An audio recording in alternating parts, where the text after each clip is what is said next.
नमस्कार दोस्तों, स्वागत है हमारे YouTube चैनल सिंघवाल स्टडी पॉइंट में।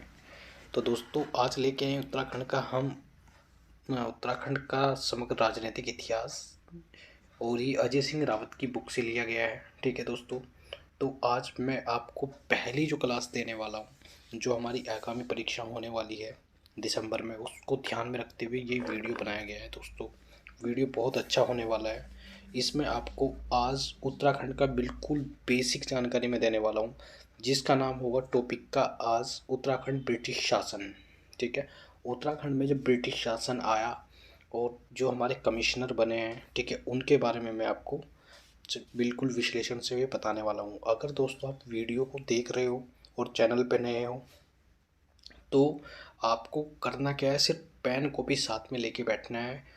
ठीक है, और जो मैं कराने वाला हूँ वो आपको नोट करना है और उसे रिवाइज करना है। ठीक है, तो आप हम क्लास स्टार्ट करते हैं। ठीक है, और आज ये माफ़ कीजिए, आज ही हमारी पहली क्लास होगी ब्रिटिश शासन को लेके।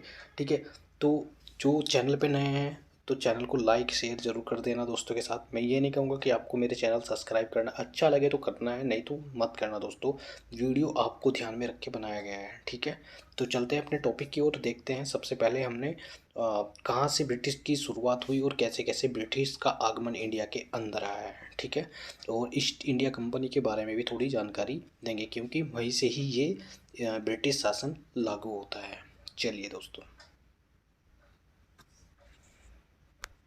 आपको मेरे नोट्स नज़र आ रहे होंगे, ठीक है, जिस पे उत्तराखंड ब्रिटिश शासन लिखा हुआ है।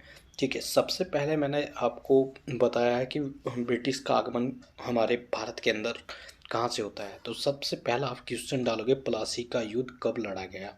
ठीक है, क्वेश्चन कैसे आएगा आपको एग्ज़ाम में, अगर आप एग्ज़ाम के अंदर बैठे हैं तो वहाँ पे लिखा रहेगा प्लासी का युद्ध किस वर्ष लड़ा गया। तो वहाँ पे आपको चार ऑप्शन मिलेंगे, 1757 इसका राइट आंसर हो जाएगा दोस्तों। ठीक है, नेक्स्ट क्वेश्चन आता है, बहुत बार ये परीक्षा में पूछा गया है, और UK triple S C UK जो हमारा पीसीएस हमारी जो परीक्षाएं कराने वाला है दिसंबर माह से जनवरी फरवरी के मध्य, तो उनमें ध्यान को रखते हुए ये वीडियो बनाया जा रहा है। ठीक है दोस्तों, तो बक्सर का युद्ध कब लड़ा गया, 1764। इन दोनों के युद्ध का परिणाम उत्तराखंड हमारे जो भारत शासन है उस पर गहरा प्रभाव पड़ा, जिसके वजह से आपने देखा होगा 1757 में ही ईस्ट इंडिया कंपनी इंडिया के अंदर आती है। ठीक है, यहाँ पे मैंने नोट्स में लिखा हुआ है, उसको ज़रा ध्यान से पढ़ना दोस्तों। प्लासी का युद्ध और बक्सर की युद्ध से ब्रिटिश शासनकाल को चुनौती दी गई, जिसके कारण भारत में ब्रिटिश हुकूमत आई। ठीक है, ये दोनों युद्ध ऐसे थे जिससे ब्रिटिश शासन हमारे इंडिया के अंदर आना, मतलब इनकी हुकूमत आना तय हो गई है। ठीक है, इन दोनों के युद्ध से। ठीक है, इससे परिणाम पड़ा है सबसे ज़्यादा गोरखाओं पे। ठीक है, उन्होंने क्या काम किया, गोरखाओं ने इंडिया पे अपनी जो हमारे दो मंडल होते थे, ठीक है, उत्तराखंड में एक कुमाऊं और एक गढ़वाल, उसमें अपना शासन स्टार्ट कर दिया। कैसे, वो अभी देखेंगे। ठीक है, पहला क्वेश्चन है हमारा, नेक्स्ट क्वेश्चन में आप लिखोगे कुमाऊं में गोरखा शासन कब लागू हुआ। बहुत बार ये question UK triple S C या उत्तराखंड की जितनी भी परीक्षाएं होती हैं उनमें ये क्वेश्चन पूछा जाता है। ठीक है, तो आप इस पे स्टार मार्क करके चलना। गढ़वाल में गोरखा शासन, माफ़ कीजिए, कुमाऊं में गोरखा शासन कब लागू हुआ है, तो ये 1790 में किया गया है। ठीक है दोस्तों, कहीं 91 भी लिखा मिलेगा, कहीं आपको 90 भी लिखना पड़ेगा। तो राइट आंसर आपको 1790 है। अगर 90 नहीं मिलता आपको 1791 लगा के आना है दोस्तों। पेपर में आपको बिल्कुल ध्यान से बैठना है, चार ऑप्शन अच्छे से पढ़ने हैं। ठीक है, चार ऑप्शन में आपको जो उत्तर आपको बिल्कुल सही लगे आता है उसी को आपको टिक कर देना है। ठीक है, चलिए नेक्स्ट क्वेश्चन है हमारा, गढ़वाल में गोरखा शासन कब लागू हुआ। तो गढ़वाल में हमारा गोरखा शासन लागू हुआ दोस्तों ये 1804 में। ठीक है, क्वेश्चन यहाँ से निकल के एक और आता है, गढ़वाल में गोरखा शासन कब लागू हुआ और कितने वर्षों तक गढ़वाल में गोरखा शासन रहा। तो 1804 में गोरखा शासन हुआ, और 1804 के बाद ये 1815 तक हमारा 1815 तक रहा। ठीक है दोस्तों, और ये गढ़वाल में हमारे 10.5 साल तक ये शासन रहा है दोस्तों। चलिए चलिए दोस्तों, ठीक है, और कुमाऊँ में अगर पूछा जाए तो कुमाऊँ में अपना 25 साल तक कुमाऊँ में, ठीक है, तो 25 साल तक रहा है। गोरखा शासन कितने साल तक रहा है दोस्तों? 25 साल तक आपको नोट करके चलना है, ठीक है।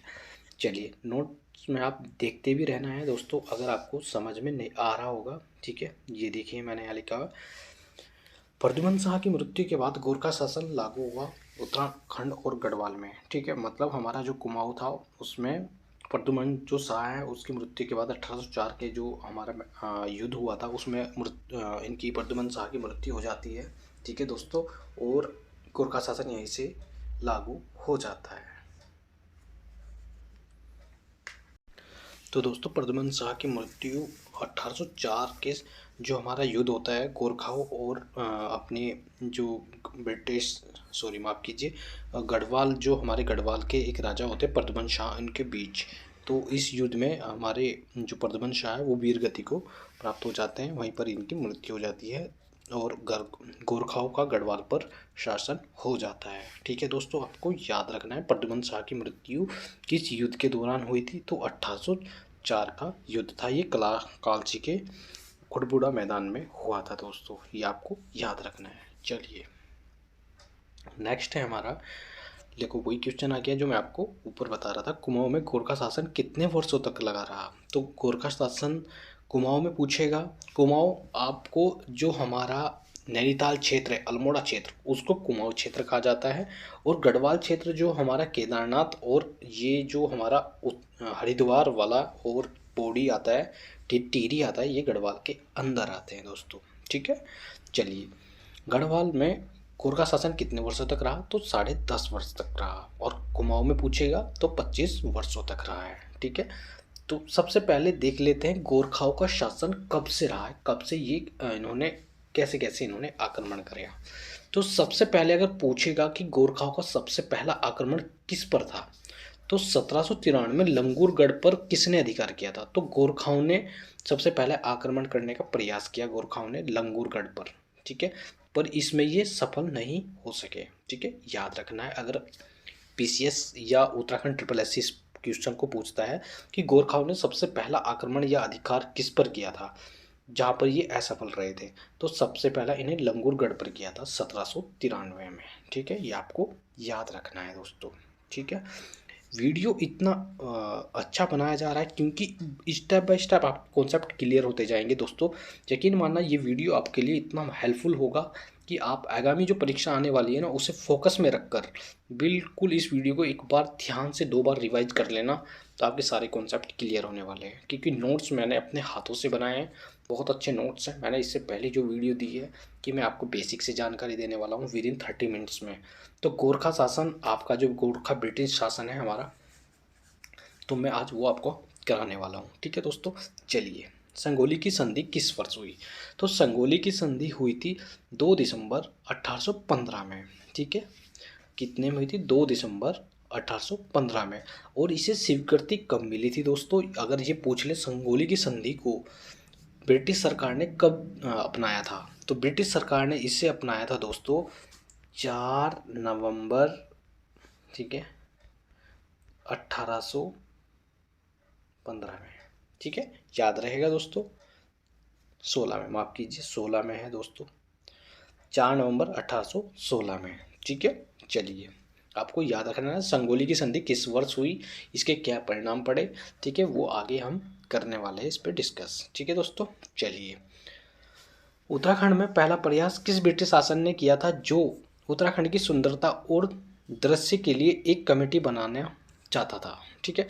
किस ब्रिटिश शासक ने, पूछा जाए ना, किस ब्रिटिश शासन ने पहला प्रयास किया था जो उत्तराखंड की सुंदरता और दृश्य के लिए एक कमेटी बनाना चाहता था, उसका नाम था लॉर्ड वेलेजली ने किया था, जो 1802 में आया था, ठीक है। और इनकी जो इनकी कमेटी थी वो थी गार्ड महोदय, ठीक है, याद रखना है, बहुत इंपॉर्टेंट है दोस्तों। पहला प्रयास किसने किया और किस ब्रिटिश शासक ने किया, तो जो उसकी सुंदरता देखिए, जैसे भाई कोई भ्रमण के लिए आया है हमारे स्टेट में, तो सबसे पहले प्रयास इन्होंने किया था लॉर्ड वेलेजली ने, ठीक है, 1802 में, ठीक है। वेलेजली को आपको याद रखना है और इनकी कमेटी का भी नाम याद रखना है, गार्ड महोदय कमेटी, ठीक है, इंपॉर्टेंट है। चलिए, 1810-11 के आसपास किसने प्रयास किया था कि उत्तराखंड में दूसरा, जो मतलब उत्तराखंड में दूसरा प्रयास किया था कि उसका दृश्य, उसकी भाव जो आकृति है कि यहाँ पर अपना एक अधिकार होना चाहिए, तो दूसरा प्रयास किया था मयूर क्राफ्ट व कैप्टन हैसी ने। ठीक है, मयूर क्राफ्ट व कैप्टन हैसी ने। ये तिब्बत की यात्रा पे आए थे दोस्तों, तिब्बत और जो चीन की अपनी यात्रा होती है उस पे ये आए थे। ठीक है, याद रखना है आपको, बहुत इंपॉर्टेंट है दोस्तों। याद रखना है कि दूसरा प्रयास किसने किया था उत्तराखंड पे आक्रमण करने का। ठीक है, कि उत्तराखंड में हमारा यहाँ पे राज होना चाहिए और यहाँ का दृश्य, यहाँ की भाव वातावरण बहुत अच्छा है, तो वो किया था मयूर क्राफ्ट व कैप्टन हैसी द्वारा। ठीक है, ये अगर पूछने लगे कि मयूर क्राफ्ट व कैप्टन हैसी किसकी यात्रा पर आए थे, तो वहाँ पे 4 ऑप्शन मिलेंगे, उत्तराखंड और पिथौरागढ़, ठीक है, तिब्बत, और ऊपर से इधर के नेपाल आ जाएगा, या इधर चीन आ जाएगा, या अफगान आ जाएगा। तो अगर देशों के नाम आए तो आपको तिब्बत याद रख लेना है। ठीक है, जिसे आज म्यांमार भी कहा जाता है दोस्तों। ठीक है, इसका पहला नाम क्या था, इसका नाम वर्मा था पहला नाम। ठीक है, याद रखना है। आपके कॉन्सेप्ट क्लियर हो रहे हैं तो दोस्तों इस वीडियो के, जब आप इस वीडियो को देखोगे और पूरा करोगे तो उसमें कमेंट में आपको लिख देना है कि वीडियो आपके लिए बहुत अच्छा है। ठीक है, तभी नेक्स्ट वीडियो इसके पर्पज़ पर मैं अगले ब्रिटिश शासन की लेके आने वाला हूँ। बहुत इंपॉर्टेंट है, आपका 16 चैप्टर है, 16-17 चैप्टर है। विद इन 15 डेज़ में आपके चैप्टर सारे क्लियर हो जाएंगे। चलिए, किस ब्रिटिश शासन ने उत्तराखंड को ब्रिटिश शासन के अधीन देखने का सपना देखा था। तो भाई देखो, अगर किसी ने सोचा है कि मतलब अपना सपना देखा है किसी ब्रिटिश शासन ने उत्तराखंड को ब्रिटिश के अधीन देखने का, ठीक है, तो मैंने अभी बताया कि अपने अधीन दूसरा कौन आया था, यही आया था मारी क्राफ्ट हेस्टिंग लॉर्ड मायरा। ठीक है, ठीक है, याद रखना है। ठीक है, लॉर्ड मायरा ने सपन देखा था कि मैं यहाँ पे हमारी हुकूमत होनी चाहिए। ठीक है, नेक्स्ट क्वेश्चन है, वेरी इंपॉर्टेंट क्वेश्चन है। अंग्रेजी शासन, जो अंग्रेजों के द्वारा उद्योग फैक्ट्री किस वर्ष स्थापित की गई थी, तो ये 1814-15 में उद्योग फैक्ट्री हम यहाँ पे लगाई गई थी हमारे भारत के अंदर। ठीक है, अंग्रेजों द्वारा पहली फैक्ट्री कहाँ स्थापित की, 1814-15 में। चलिए, नेक्स्ट है हमारा, अब आ जाओ उत्तराखंड के, थोड़ा हम पढ़ेंगे रेगुलेशन जो प्रांत होता है और गैर विनिमय क्षेत्र। ठीक है, इसे पढ़ेंगे, इसमें नॉन जो रेगुलेशन टेरिटरी होती है उसके बारे में। देखो, रेगुलेशन टेरिटरी क्या होता है, रेगुलेशन प्रांत क्या होता है, जिसमें एक कमिश्नर होता है। ठीक है, एक वायसराय होता है। ठीक है, या कमिश्नर बोल सकते हो आप। ठीक है, तो और गैर, इसमें क्या होता है, गैर विनिमय क्षेत्र में जो नॉन रेगुलेटरी क्षेत्र होता है इसमें एक आयुक्त होता है, उस आयुक्त के बिना कोई प्रशासन कोई कार्य किया नहीं जाता है। ठीक है, ये आपको याद रखना है। ठीक है, मैंने लिखा भी हुआ है, वो आपको एक बार पढ़ लेना है। चलिए, नेक्स्ट है हमारा, यहाँ से आपका स्टार्ट होता है गवर्नर के बारे में। ठीक है, उनके बारे में विस्तार से पढ़ेंगे दोस्तों। बहुत